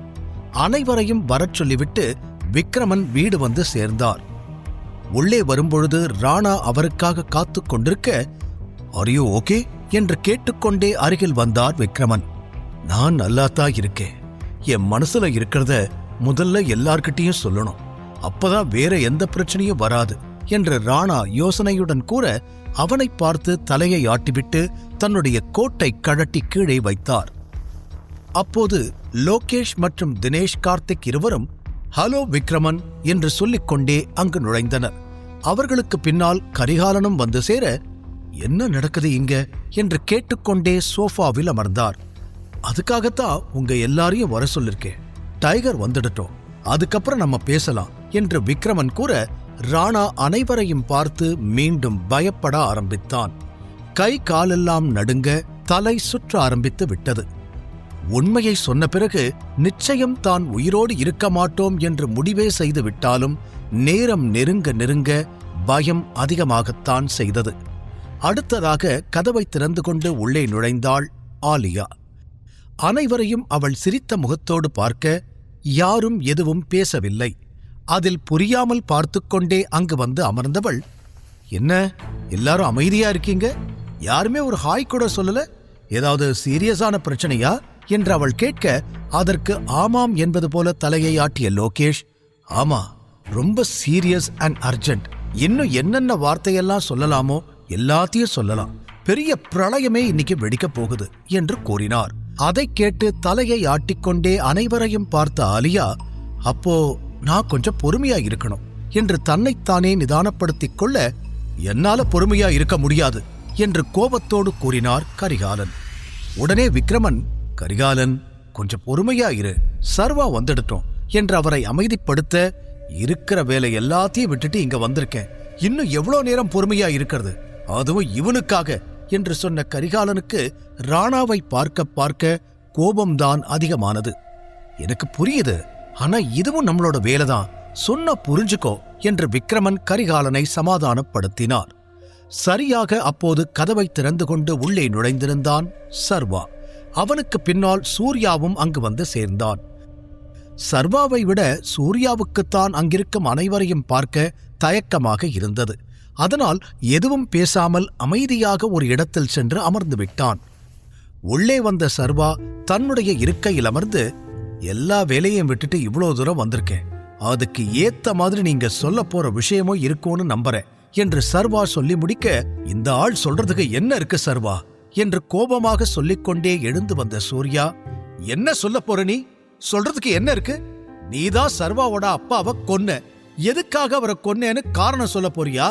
அது எல்லாத்தையும் நாங்க உட்கார்ந்து கதை கேட்கிற மாதிரி கேட்கணுமா என்று கத்திக்கொண்டு ராணா அருகில் செல்ல, சூர்யா என்ன பண்ற? இப்பதானே சொன்னாங்க, கொஞ்சம் அமைதியா இரு என்று அவனை தடுத்தாள் ஆலியா. அவளையும் முறைத்து பார்த்தான். கொஞ்சம் அவர் என்னதான் சொல்றாருன்னு பொறுமையா கேட்டா என்ன என்று அவள் கேட்க, அவள் கையை உதறிவிட்டவன் அதே கோபத்தோடு சென்று ஓரமாக அமர்ந்தான். அதில் பெருமூச்சு விட்ட ஆலியா, எல்லாரும் வந்தாச்சு, நீங்க என்ன சொல்லணுமோ சொல்லலாம் என்று ராணாவை பார்த்து கூறினாள். அதுவரை பயந்த விழிகளோடு அனைவரையும் பார்த்து கொண்டிருந்தவன் இப்போது பேச்சு வராமல் அப்படியே நின்றான். நொடிகள் நிமிடங்களாக கடக்க ராணாவிடமிருந்து ஒரு வார்த்தை கூட வரவில்லை. அனைவருமே அவனை பார்த்து கொண்டிருக்க தலையை தொங்கப் போட்டு அமர்ந்திருந்தான். சர்வாவிற்கு அதற்கு மேல் பொறுமை இல்லாமல் கோபத்தில் ஏதோ கத்தப்போக மெதுவாக நிமிர்ந்து பார்த்த ராணா, நீங்க எல்லாரும் நினைச்ச மாதிரி எனக்கு மெமரி லாஸ் எல்லாம் ஆகல, எனக்கு பழசு எதுவுமே மறந்து போகல, இவ்வளவு நாள் எல்லாத்தையும் மறந்த மாதிரி நான் நடிச்சேன் என்று சொல்லி முடிக்க, கோபத்தோடு பார்த்த சர்வா, அப்ப இவ்வளவு நாள் எங்க எல்லாரையும் ஏமாத்தி நாடகம் ஆடிக்கிட்டு இருந்தியா என்று கத்தினான். அதற்கும் ஆமாம் என்பது போல தலையை ஆட்டிய ராணா, ஆனா உங்க எல்லாரையும் ஏமாத்தணும்னு நினைக்கல, சரியான நேரம் வரும்போது நானே சொல்லிடலான்னு தான் நினைச்சேன், மத்தபடி எனக்கு எந்த தப்பான எண்ணமும் இல்ல என்று ராணா பாவமாக சொல்ல, உனக்கு தப்பான எண்ணம் இருந்துச்சா இல்லையான்னு கண்டுபிடிக்க வேண்டியது எங்களோட வேலை, நீ என்ன சொல்லணுமோ அதை மட்டும் சொல்லு என்று அதே கோபத்தோடு சொன்னான் சர்வா. அதற்கு ஒரு நொடி சர்வாவை நிமிர்ந்து பார்த்துவிட்டு, என்னோட பையன் சூர்யா பெரிய ஆபத்துல இருந்தான் என்று மெல்லிய குரலில் கூறிய ராணா, ஆதிசேஷன் சூர்யா தலையில துப்பாக்கிய வச்சு என்ன மிரட்டினான் என்று கூறினான். உடனே எழுந்து நின்ற சூர்யா, வாட், இது எப்ப நடந்துச்சு என்று கேட்டான். 18 வருஷத்துக்கு முன்னாடி நான் என்னோட வீட்ல இருந்தேன். அப்போ எனக்கு போன் வந்தது. ஆதிசேஷன் தான் போன் பண்ணி இருந்தான். அப்போ சூர்யா என் கண்ணு முன்னாடி தான் இருக்கான், நான் சொல்றத நீ கேட்கலன்னா உன் பையனை உயிரோட விடமாட்டேன்னு என்கிட்ட சொன்னான் என்று ராணா சொல்ல, அங்கிருந்த யாரும் எதுவும் பேசவில்லை. அமைதியாக ராணா சொல்வதை தான் கேட்டுக்கொண்டிருந்தனர். முதல் முறையாக ராணா பக்கம் இருந்து என்ன நடந்தது என்று தெரிந்து கொள்ள வேண்டிய ஆர்வம் அனைவர் முகத்திலும் தெரிந்தது. ஒரு நொடி தயங்கிவிட்டு மீண்டும் பேச்சை தொடர்ந்து, அவன் என் கூட ஒரு டீல் போட்டான், நான் சர்வாவையும் ராஜனையும் கொலை பண்ணணும், அப்படி பண்ணுனா சூர்யாவை உயிரோட விடுறேன்னு சொன்னான் என்று ராணா கூறியதும், வாட் என அதிர்ச்சியோடு கேட்டார் லோகேஷ். ராணா பதில் பேசாமல் அமைதியாக இருக்க, சோ அவன் சொன்ன உடனே நீங்களும் என்ன காப்பாத்துறதுக்காக இதெல்லாம் பண்ணிட்டீங்க கரெக்டா என்று கேட்ட சூர்யா, என்னோட உயிரை காப்பாத்துறதுக்காக 2 பேரை கொலை பண்றதுக்கு நீங்க துணிஞ்சிருக்கீங்க, கரெக்டா? வெக்கமா இல்ல என்று சூர்யா கோபமாக கேட்க, என்ன வேற என்ன பண்ண சொல்ற? என்னோட ஒரே பையன் நீ, உன்னை கொலை பண்ணிடுவேன்னு சொல்லும்போது என்னால வேற எதையும் யோசிக்க முடியல. அது மட்டும் இல்லாம இத நான் பண்ண மாட்டேன்னு சொன்னாலும் ஆதிசேஷன் வேற யாரையாவது வச்சு இத பண்ணி இருப்பான். என்னால ராஜனை காப்பாத்த முடியலனாலும் அவனோட பையனை காப்பாத்த முடியும்னு தோணுச்சு. அதுக்காகத்தான் நான் இதெல்லாம் பண்ணேன் என்று சொல்லிவிட்டு ராணா சர்வாவை பார்க்க சர்வா முகத்தில் எந்த உணர்ச்சியும் இல்லை. ராணாவின் இறுதி வார்த்தைகளில், ஒரு நிமிஷம், நீ இப்ப என்ன சொன்ன? நீ என்ன காப்பாத்தினியா என்று கேட்ட சர்வாவால் அந்த வார்த்தைகளை நம்ப முடியவில்லை. தன் அப்பாவை கொலை செய்த ஒருவன் தன்னை காப்பாற்றினானா என நினைக்கும் போது சர்வாவிற்கு எரிச்சல் தான் எழுந்தது. ஆனால் ராணா அதற்கு ஆமாம் என்பது போல தலையை ஆட்டி, உன்னை கொலை பண்ற மாதிரி நடிச்சே, அதுக்கப்புறம் உன்னை நானே தான் கொண்டு போய் ஆசிரமத்துல சேர்த்தேன் என்று ராணா சொல்லி முடிக்க அடுத்த நொடியே எழுந்து நின்றான் சர்வா. அவனுக்கு இந்த கதைகளையெல்லாம் கேட்டு தலை சுற்ற ஆரம்பித்தது. ஒரு நிமிஷம் இரு, நீ சொல்ற எதுவுமே எனக்கு புரியல. ஆதிசேஷன் உன்கிட்ட என் அப்பாவை கொலை பண்ண சொன்னான், ஆனா எதுக்கு என்று சர்வா புரியாமல் கேட்க ஆலியா யோசனையோடு, அப்படின்னா பல வருஷத்துக்கு முன்னாடி இருந்தே நமக்கு இருந்த ஒரே எதிரி ஆதிசேஷன் தான், அது நமக்கே தெரியாம இருந்திருக்கு என்று அவள் கூற, யார் என்ன சொல்லி இருந்தாலும் நீங்க அதுக்கு சம்மதிச்சிருக்க கூடாது என்று அனைவரையும் தாண்டி கத்திய சூர்யா இப்போது அழவே ஆரம்பித்திருந்தான்.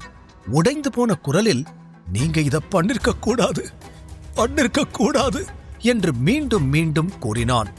அனைவரையும் மாறி மாறி பார்த்த விக்ரமன் ராணாவிடம், இதெல்லாம் ஏன் நீ அப்பவே சொல்லல?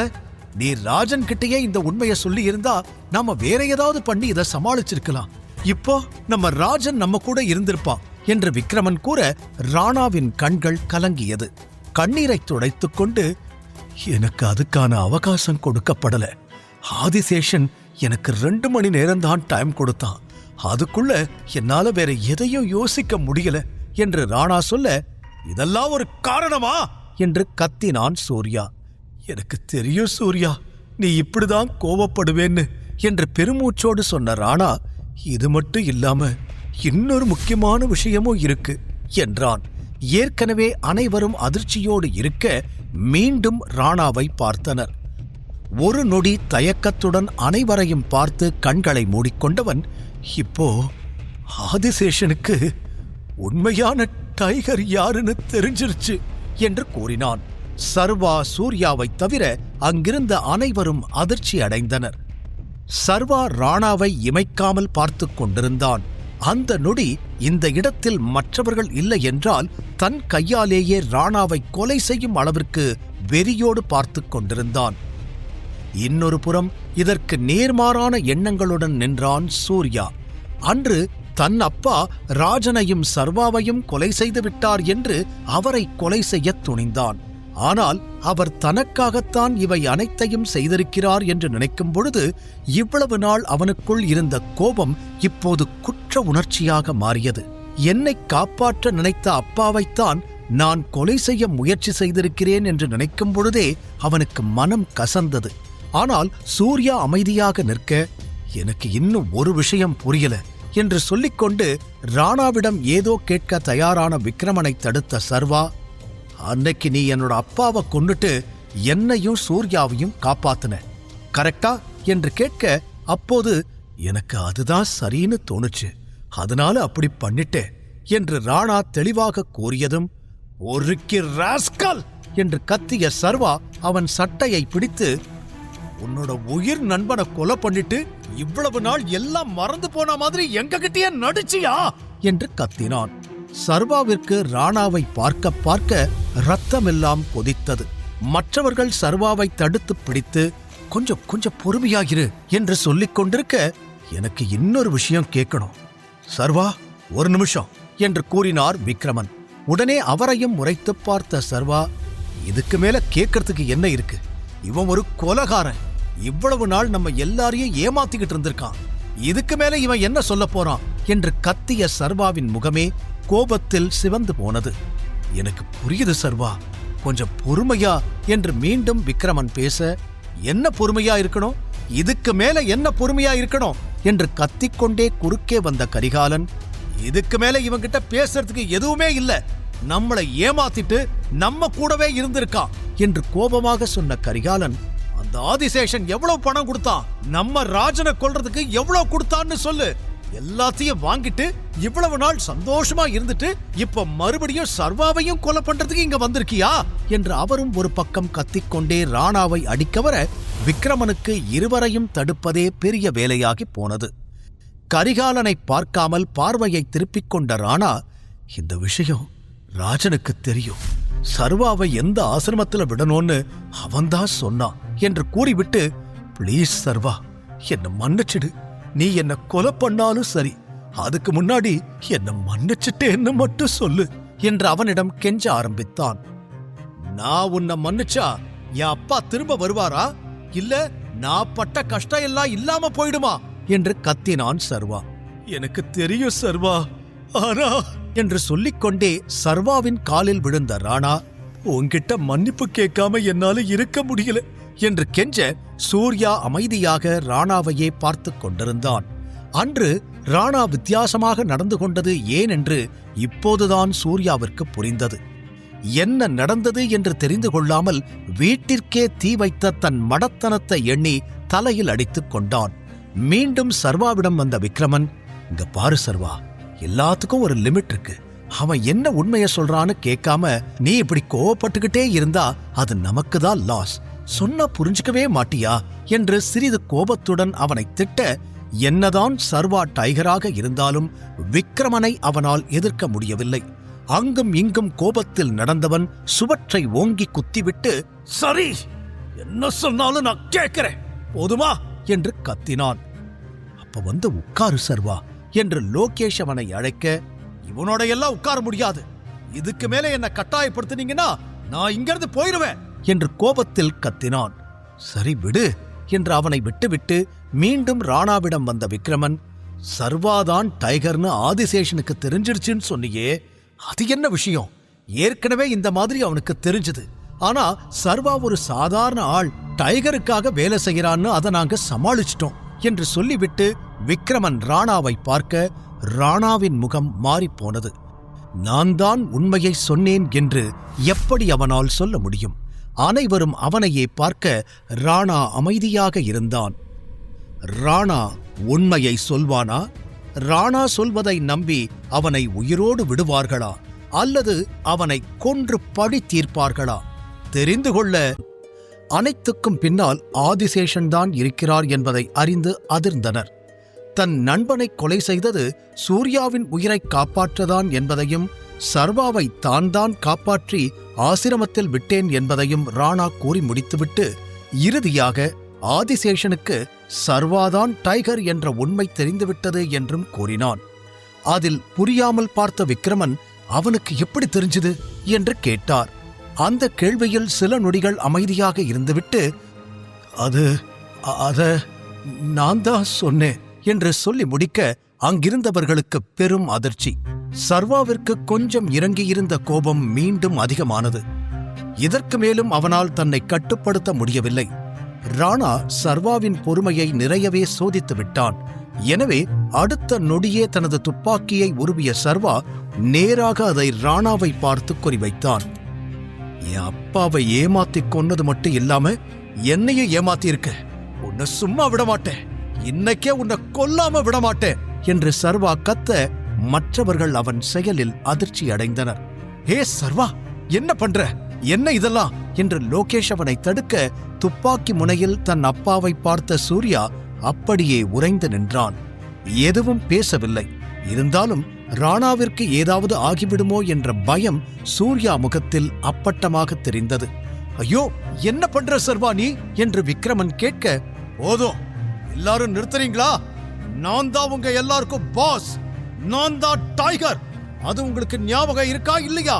நான் என்ன பண்ணணும் பண்ணக்கூடாதுன்னு சொல்ற அதிகாரம் உங்க யாருக்குமே இல்ல, அண்டர்ஸ்டாண்ட் என்று சர்வா கத்த, அனைவரும் அமைதியாக தலை குனிந்து நின்றனர். விக்ரமன் கூட இதற்கு மேல் அவனை எதிர்த்து பேச முடியாமல் அமைதியாக நின்றார். அனைவருக்குமே சர்வா தங்களிடம் சாதாரணமாக பேசினாலும் அவன் டைகர் என்றது தெரியும் தானே. எனவே துப்பாக்கியை நீட்டியிருந்த சர்வா ட்ரிகரை அழுத்துவதற்கு தயாரானான். ஆனால் ஏனோ ஒரு நொடி அவனது பார்வை ஓரமாக நின்று கொண்டிருந்த சூர்யா பக்கம் லேசாக திரும்பியது. அவன் முகத்தை பார்த்ததுமே சர்வாவின் கோபம் ஆட்டம் கண்டது. சூர்யாவை பற்றி அப்போதுதான் சிந்தித்தான். முதல் முறையாக சூர்யா ராணாவை கோபம் வெறுப்பு இல்லாமல் சாதாரணமாக பார்த்து கொண்டிருந்தான். ஒருவேளை அவனுக்கு அவன் அப்பாவின் மீது பாசம் வந்திருக்கலாம் என்று அதிலிருந்து புரிந்து கொண்ட சர்வா ராணா பக்கம் திரும்பினான். ராணா தலை குனிந்து தன் மரணத்தை ஏற்றுக்கொள்ள தயாராக இருந்தான். என்னதான் இப்போதே ராணாவை கொன்றுவிட வேண்டும் என்று அவன் மனம் துடித்தாலும் அவனால் அந்த ட்ரிகரை அழுத்த முடியவில்லை. நோ, இப்படியெல்லாம் யோசிக்கக்கூடாது என்று அவன் தனக்குத்தானே சொல்லிக் கொண்டிருக்க, நிறுத்து சர்வா, இப்ப ராணாவுக்கு ஏதாவது ஆச்சுன்னா அப்புறம் நானும் உயிரோட இருக்க மாட்டேன் என்று ராணாவிற்கும் சர்வாவுக்கும் இடையில் வந்து நின்றாள் ஆலியா. அதில் கடுப்பானவன், ஆலியா ஒழுங்கா இங்கிருந்து தள்ளிப்போ, இல்ல அவ்வளவுதான் என்று அவளை கோபமாக பார்க்க, மேலும் தொடர்ந்தவள், ராணா பெரிய தப்பு பண்ணிருக்கலாம், நான் இல்லேன்னு சொல்லல, ஆனா அதுக்காக நீ இப்படி துப்பாக்கி எடுத்து அவரை சுட்டு தள்ளிட்டு போக முடியாது. குரூப்ல ஒருத்தர் தப்பு பண்ணா அவருக்கு என்ன தண்டனை கொடுக்கணும்னு ரூல்ஸ் இருக்கு. அந்த ரூல்ஸ் கூட உன்னோட அப்பா தான் ரெடி பண்ணாரு. அதுபடிதான் ராணாவுக்கு தண்டனை கொடுக்கணும். உன்னோட கோபத்தை கொஞ்சம் குறைச்சுக்கோ சர்வா, இவ்ளோ பேர் சொல்றாங்க இல்ல என்றவள் சொல்லிக்கொண்டே போக, எனஃப், உன்னோட லட்சர் எல்லாம் வேற யார்கிட்டயாவது போய் வச்சுக்கோ, முதல்ல இங்கிறது தள்ளு, நீ சொல்ற எதையும் கேட்கிற மூடுல நான் இல்ல என்று மீண்டும் கத்தினான் சர்வா. ஆனால் ஆலியா பயப்படவில்லை. இன்னும் கொஞ்சம் முன்னேறி துப்பாக்கிக்கு அருகில் சென்று நின்றவள், இங்க பாரு சர்வா, ராணா இன்னும் முழு கதையை சொல்லி முடிக்கல. எல்லாத்தையும் சொன்னதுக்கு அப்புறம் அவர் செஞ்ச தப்புக்கு என்ன தண்டனை கொடுக்கணும்னு நாம பேசிதான் முடிவு பண்ண முடியும். இப்படி எடுத்தோம் கவுத்தோன்னு எதுவும் பண்ணக்கூடாது என்று அவள் பேச, சில நொடிகள் அமைதியாக அவளையே பார்த்த சர்வா துப்பாக்கியை கீழே இறக்கினான். அதை பார்த்த மற்றவர்களும் நிம்மதியடைய, ஐயோ, ஏன் எல்லாரும் இப்படி இருக்கீங்க? எல்லாருமே எதுக்காக இந்த கொலைகாரனுக்கு சப்போர்ட் பண்றீங்க? என் அப்பாவை கொன்னு இருக்கான், என்ன கொல்ல ட்ரை பண்ணி இருக்கான், இப்ப என்ன பத்தின உண்மையை வெளியில சொல்லி இருக்கா, இவனை எப்படி என்னால மன்னிக்க முடியும் என்று சர்வா கத்திக்கொண்டே இருக்க, திடீரென, நான் கொஞ்சம் பேசலாமா என்று எழுந்து நின்றான் சூர்யா. அனைவரது பார்வையும் அவன் பக்கம் திரும்ப, சர்வாவின் பக்கம் திரும்பிய சூர்யா, இவர் என்னோட அப்பாங்கிற ஒரே காரணத்துக்காக தானே நீ விட்டுட்ட என்று கேட்டான். என்ன பேசிக்கிட்டு இருக்க சூர்யா, இப்ப இது தேவையா என்று விக்ரமன் அவனை தடுக்க, சர்வா என்ன பதில் சொல்வது என்று தெரியாமல், அது நான் அப்படியெல்லாம் நான் நினைக்கல என ஏதோ சொல்ல வர, அதற்குள் தனது துப்பாக்கியை எடுத்து ராணாவை பார்த்து நீட்டியிருந்தான் சூர்யா. அவனது செயலில் அங்கிருந்த அனைவருமே அதிர்ச்சி அடைந்தனர். சர்வாவிற்கும் என்ன செய்வது என்று தெரியவில்லை. நீ கவலைப்படாத சர்வா, நீ ஆசைப்பட்டத நான் செய்கிறேன் என்று போலீஸ் சிரிப்போடு பார்த்த சூர்யா, இந்த ஆளை இந்த இடத்திலேயே கொல்லணுங்கிற அளவுக்கு உனக்கு கோபம் இருக்குன்னு எனக்கு நல்லா தெரியும். ஆனா எனக்காகத்தானே நீ அதை செய்யாம இருக்க. உனக்கு அந்த கஷ்டமே வேண்டாம். உன்னால கொல்ல முடியல, இட்ஸ் ஓகே, நான் கொலை பண்றேன் என்று சூர்யா பேசிக்கொண்டே போக, என்னதான் நடக்குது இங்க? ஆளாளுக்கு இப்படி துப்பாக்கி எடுத்து நீட்டினா என்ன அர்த்தம்? சூர்யா, நீ துப்பாக்கியை கீழே போடு என்று கரிகாலன் விக்ரமன் மாறி மாறி கூற, ராணா மெதுவாக தலையை நிமிர்த்தி சூர்யாவை பார்த்தான். ராணாவின் கண்களில் கண்ணீர். அதே நேரம் தன் மகன் கையால்தான் தன்னுடைய மரணம் நிகழப்போகிறது என்று நினைத்து மகிழ்ச்சியடைந்து ஒரு மெல்லிய சிரிப்பையும் இதழ்களில் படரவிட்டு மரணத்தை எதிர்நோக்கி காத்துக் கொண்டிருந்தான். ஏற்கனவே சூர்யா தன்னை கொல்ல முயன்றவன்தான். மீண்டும் அவன் கொலை செய்வதில் ராணாவிற்கு பெரிய ஆச்சரியமோ அதிர்ச்சியோ இல்லை. மனதார ஏற்றுக்கொள்ள தயாராக இருந்தான். ஆனால் எதிரே துப்பாக்கியுடன் நின்ற சூர்யா கைகள் நடுங்க ஆரம்பித்தது. கண்கள் கூட கண்ணீரில் மூழ்கி முன்னால் இருக்கும் பிம்பம் சரியாக தெரியவில்லை.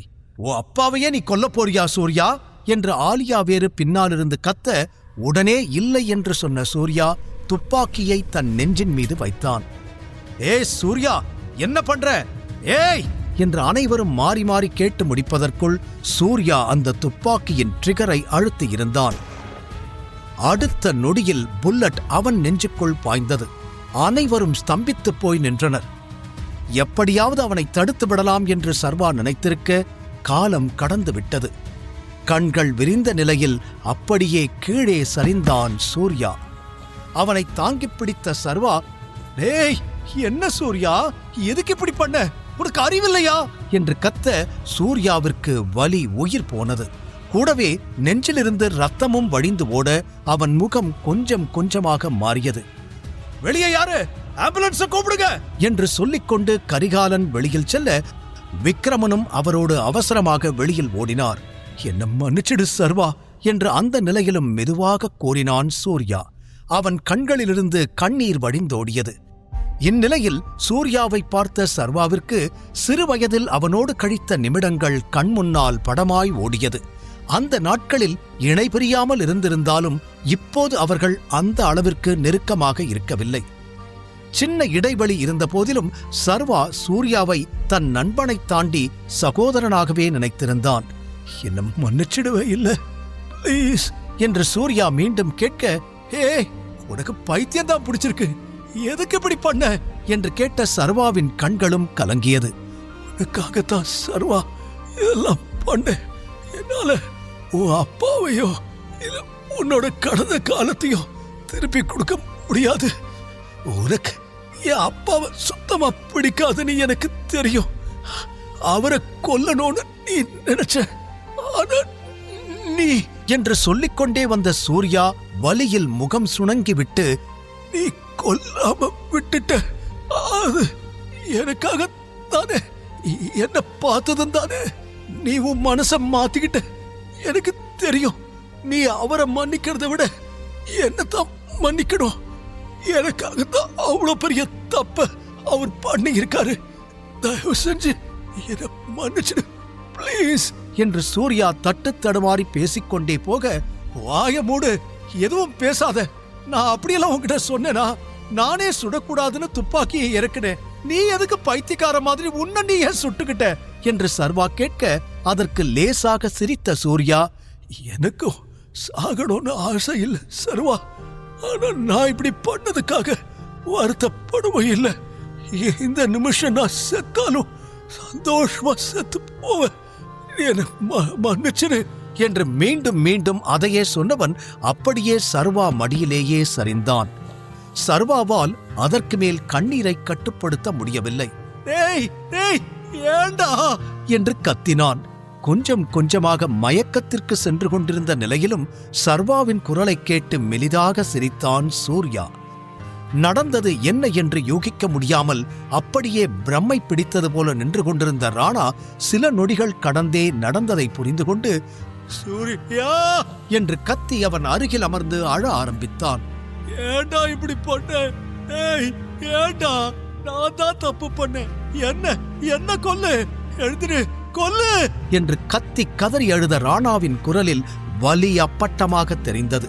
அடுத்த சில நொடிகளிலேயே வெளியில் ஆம்புலன்ஸ் வந்திருக்க சூர்யாவை ஆம்புலன்ஸுக்கு தூக்கிச் சென்றனர். அவர்கள் சென்றவுடன் எழுந்து நின்ற சர்வா ஒரு கையில் அவனது துப்பாக்கியையும் மறு கையில் சூர்யாவின் ரத்தத்தையும் மாறி மாறி பார்த்தான்.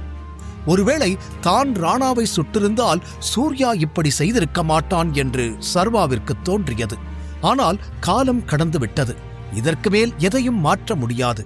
சர்வா அப்படியே இருக்க ஆலியா சூர்யாவுடன் ஆம்புலன்ஸில் கிளம்பிவிட்டாள். மற்றவர்கள் அமைதியாக சர்வாவை பார்த்தனர்.